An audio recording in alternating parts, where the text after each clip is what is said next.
Hey, what's up, y'all? Cryo back with more reactions, and we have got the official announcement trailer for the sequel of Ghost of Tsushima. This is Ghost of Yōtei. Now, I am a huge Ghost of Tsushima fan. I have beaten the game 4 times, and I'm on my 5th playthrough of the game. I've got it platinumed, every trophy except for the Legends mode trophies. So I have the base game platinum, I have the Iki Island expansion platinumed. You know, your boy loves the game. So hey, I'm excited for this. Let's hop in it. Let's go.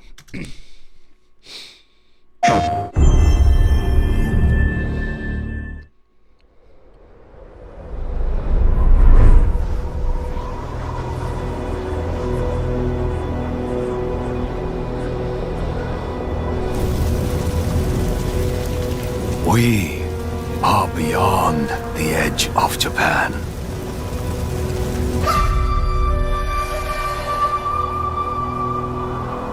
People come north to disappear. Ooh. So it looks like we're gonna be. I think that's the. I think that'd be the start of the Edo period right there. Oh shit! Okay. So this game looks like it's gonna be taking place like a little over 300 years or so after the events of Ghost of Tsushima. So Jin Sakai is not in this one, which is kind of sad because there's an underlying story that Ghost of Tsushima had teased, and it wasn't like purposefully teased, it was just something, a byproduct of the story, right? As Jin Sakai is gathering his allies in Tsushima to finally drive out the Mongols, the peasants and the common folk, you know, look to Jin as their hero. You know, he was the one that was actually doing everything in his power. He was stopping at nothing to drive the Mongols out, whereas his uncle, who he ended up having to save, was so hell-bent on doing things and sticking to Bushido and sticking to the path of the samurai that he, you know, it wasn't allowing him to take full advantage of every possibility when it came to fighting the Mongols. You know, the Mongols aren't fighting the way that the samurai fight, so why should they stay the same? And because of that, you know, Jin's uncle disowns him, and even the shogun dissolves the Sakai clan after hearing about the shit that happens, and he gives Omi village, where Jin lives, to his own samurai that he sent to help push out the Mongols and restore order on Tsushima. So now you guys might be asking, well, what's the tease? Rebellion, you know, after Jin doing everything that he could to drive off the Mongols and save Tsushima, and actually saving Tsushima, and the peasants and common folk looking to him as the true hero of Tsushima, and then seeing this stuff happen, it invoked, or it teased like an uprising. And we know how rebellions have gone within Japanese history. So yeah, man, I was wanting that to carry over, but it looks like they're going the way of making this an anthology series where each entry is going to be set in a different historical time period within Japan's history, and I'm not really mad about that because Japan has a rich history with loads of shit to explore.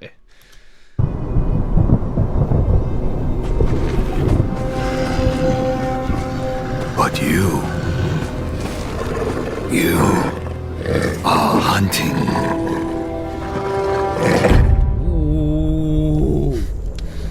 Ooh. And now, every Ronin here is after you.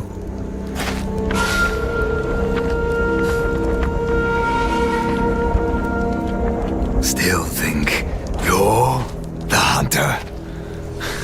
I like that bit of like symbolism there. So as he's saying, but you're hunting, because he said people come this far north to disappear, but not our MC. They are coming to hunt someone down. So we're gonna have to wait for more trailers to reveal what the storyline is going to be like. I'm excited for that.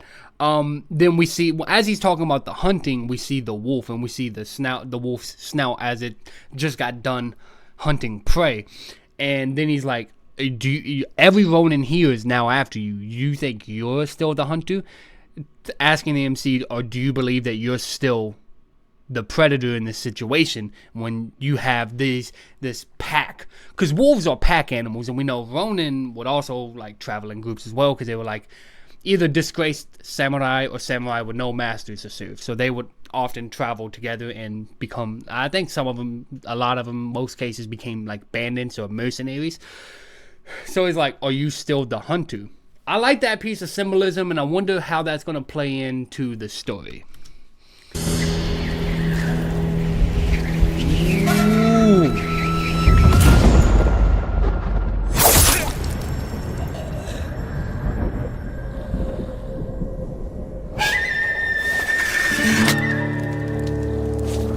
Oh, that card looks so nice. It's in the shape of a wolf.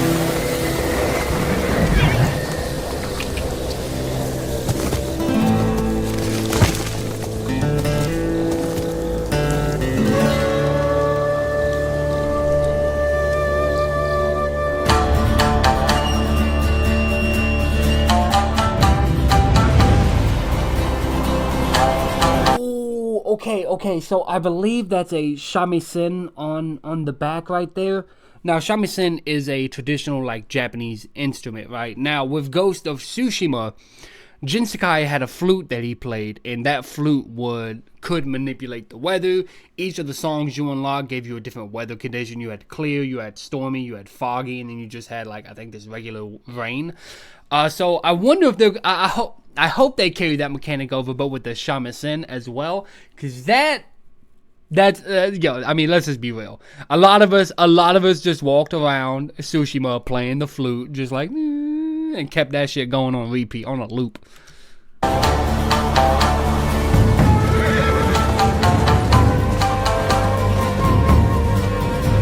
my God, is that Edo Castle or Edo Castle?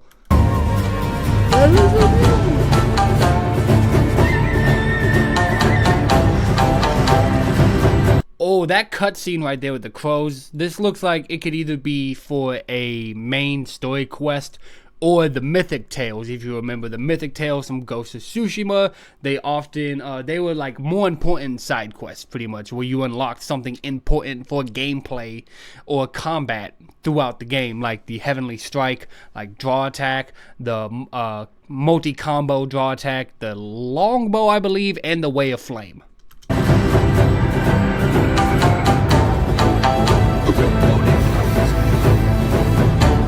Standoff? Alright, yes. You can have my money. You can have my money. You are keeping the Ronin duels and the standoff. So Ronin duels was top 3 side activities that you could do in Ghost of Tsushima. It was the shrines, because I loved figuring out like the parkour puzzles that they had and getting to them. The fox dens, I mean, come on now. You get to follow the fox and then pet them afterwards. It's just too good. And then the Ronin duels and standoffs were my shit. Honestly, more often than not, I never did stealth-based combat within Tsushima. More often than not, unless it was a story quest where I had to be stealthy, then of course I had to do that. But in actual free combat, I'm like, standoff, let's go. I'm here to fuck y'all up. I was so goated at standoffs.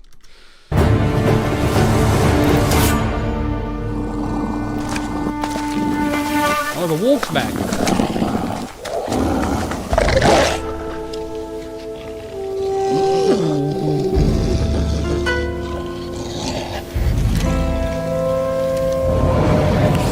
Wait, okay, so is that a little nod of approval? That's that symbolism. There's a symbolism. Symbolism is like a nod of approval. They've accepted that they're both predators on the hunt. Okay, I wonder if the wolf becomes a companion. Because if we can get a wolf companion, that's going to be pretty sick. Also, I know there are going to be people pissed off that were playing as a woman in this game. Just ignore them. If you're hyped for this game, straight up ignore those people, bro. Don't let them kill your hype for this game.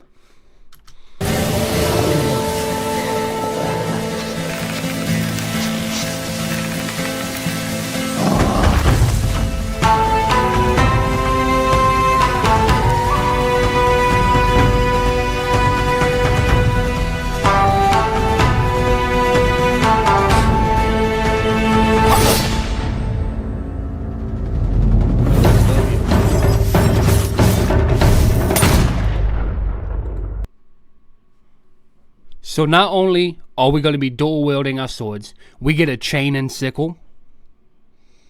Yeah, I'm hyped. I'm hyped for it. I'm hyped. I can't wait to see more details about this game. I'm going to be keeping up with it. I can't wait to hear more about the story, like the character, and then like of course, gameplay, man. That's what I love the most about Ghost of Tsushima, man. Was that gameplay? It was top notch with the different styles for your swords, the different like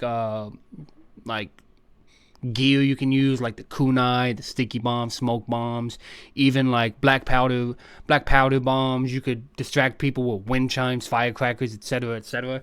It was just so versatile, and there was it catered to a lot of different styles of play.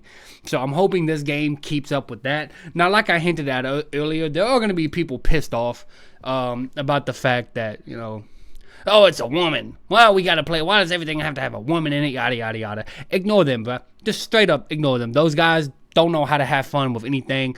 They just ignore them. Just straight up ignore them. The game looks good. It looks fun. And honestly, the only thing that matters in a game is if it can keep you immersed, if the gameplay is good and fun, and if it can keep you engaged. If it has an engaging story, immersive story, and engaging gameplay, that's a good game right there. And honestly, like most of the people who are gonna complain are people who've made up their minds that they're not playing it anyways, so their opinion don't really matter. Like, I'm a firm believer that if you are to have an opinion on something, you need to experience said thing that you are going to have an opinion of. I personally don't listen to like reviews on movies or video games until like after I've seen or played them, because I like to have my own experience with things. I like to take the time to either watch a movie fully or beat a game and like explore the game before like I craft a firm opinion on said thing, right? Because like more often than not, I find I disagree with a lot of people when it comes to stuff. Or like movies and video games in particular. Like I'll see people who are like, oh, this game is straight up trash, it's garbage, and then I'll play it and I had a fun time. Now that's not to say that they're inherently wrong. If a game is bad to you, it's bad to you. If a game is good to you, it's good to you. That's why I say get your experience in and don't just listen to the words of other people. I like to have my own experience with things because everyone experiences stuff differently. Now, that being said, people can dislike games for stupid reasons, and I honestly have no issue with telling you that if you dislike a game because you're playing as a woman, that's a dumb reason. Hate to bust your bubble like that, bro. It's kind of stupid. Anyways, guys, thank y'all so much for checking this out. Let me know if you're hyped for this game, and yeah, man, that's pretty much it. Till next time, Cryo, out.